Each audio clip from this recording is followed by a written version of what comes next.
मुग्धा और उसकी सास के बीच पूरा समय सास के किसी न किसी काम को लेकर मतभेद चलते ही रहते हैं। बहू, ओ बहू, जरा चाय बना दे। मुग्धा चाय लेकर आती है। ये लीजिए, और कुछ चाहिए? अरे नहीं, बस चाय पीने का मन था। जाओ, तुम दूसरा काम करो। चाय पीने के थोड़ी देर बाद सास दोबारा मुग्धा को आवाज लगाती है। अरे बहू रे, आओ बहू, जरा हलवा तो बना दे, मीठा खाने को मन हो रहा है।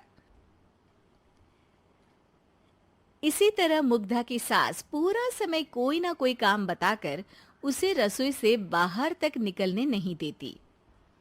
कभी चाय, कभी हलवा, कभी पानी तो कभी दूध, हर समय खाने को चाहिए और उसके लिए अपने हाथ पैर बिल्कुल नहीं हिलाने।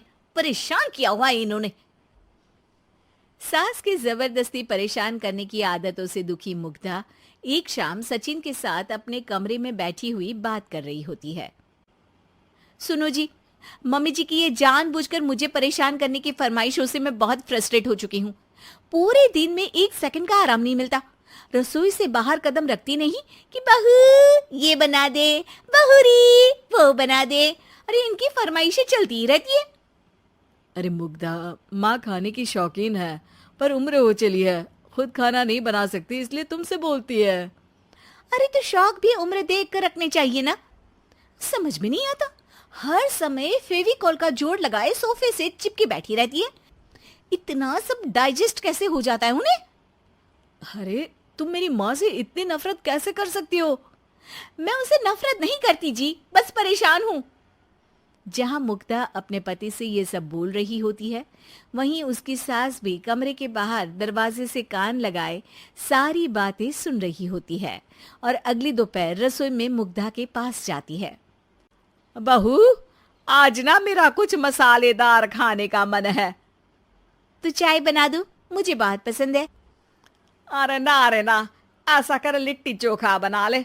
और हाँ, जितना मसाला बातों में मिलाकर पति को सुनाती हो ना, सब्जी में भी वैसे ही डाला करो, खाना स्वादिष्ट बनेगा। सास की बात सुनकर मुग्धा हैरान रह जाती है। मतलब अब पूरा समय मुझ पर हुक्म चलाने के साथ बंद कमरे में हुई पति पत्नी की बीच की बातें भी सुनती है? अरे बात जब मेरी थी तो सुनने में क्या दिक्कत है? ये कहकर सास वहां से चली जाती है। अरे अब तो हद पार हो गई। इस तरह से तो ये मेरा जीना मुश्किल कर देंगी। मुग्धा सास की हरकतों से परेशान उसका हल सोचने लगती है और इसी तरह कुछ दिन बीत जाते हैं, जिसमें सास का जन्मदिन आता है। मुग्धा बहुत खुशी के साथ अपनी सास को एंड्रॉयड मोबाइल गिफ्ट करती है। मम्मी, आपको सबसे बात करने के लिए बहुत दिक्कत होती है ना? कभी सचिन तो कभी मुझे बोलना पड़ता है, पर इस मोबाइल से आपको कोई दिक्कत नहीं होगी। एक जगह बैठे बैठे बहुत कुछ कर सकती हैं अब आप। मोबाइल देख सासू माँ खुश हो जाती है, पर उसे इस्तेमाल करना तो आता नहीं, इसलिए साइड में रख देती है। जिसे देख मुग्धा घर का सारा काम छोड़ मोबाइल सेट कर सास को इस्तेमाल करना सिखाने लगती है, जिसके बाद अब सास पूरा समय मोबाइल में ही लगी रहती है। हाय, जब से मम्मी को मोबाइल मिला है मेरी लाइफ में कितनी शांति आई है। अच्छा है, इसी तरह बिजी रहे तो मैं भी सुकून की जिंदगी जी पाऊंगी। अब मुग्धा जब मन करे काम करना, जैसा चाहे वैसा खाना बनाकर खाना, पूरा समय रिलैक्स और खुश रहने लगती है। क्या बात है, आजकल तुम बहुत चहक रही हो।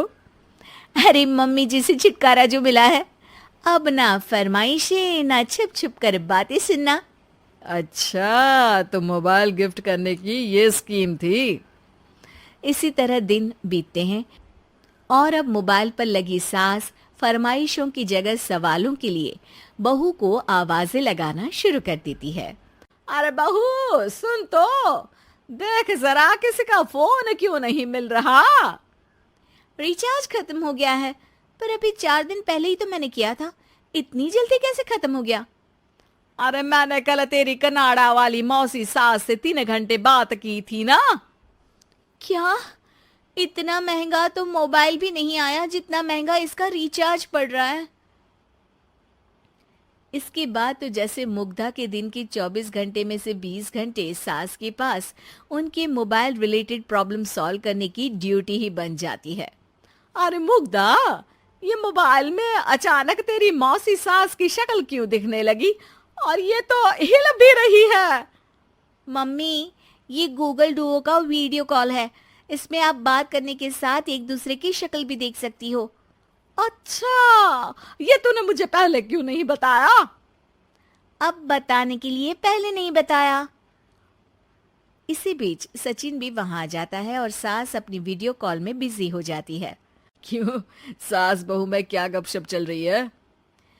इसे गपशप नहीं, दिमाग का दही होना बोलते हैं।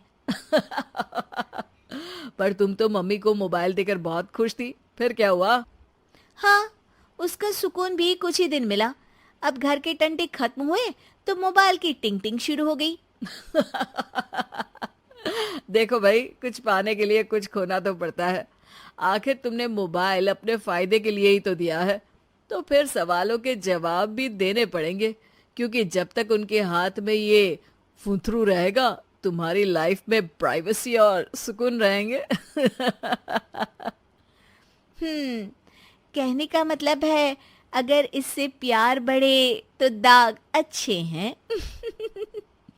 अरे मुझे पहले दिन से ही पता है मोबाइल किस मकसद से दिया गया है। भूलो मत, इससे पहले मैं बातें ही सुनती थी। सास की ये बात सुनकर मुग्धा शॉक में और सचिन हंसता रह जाता है।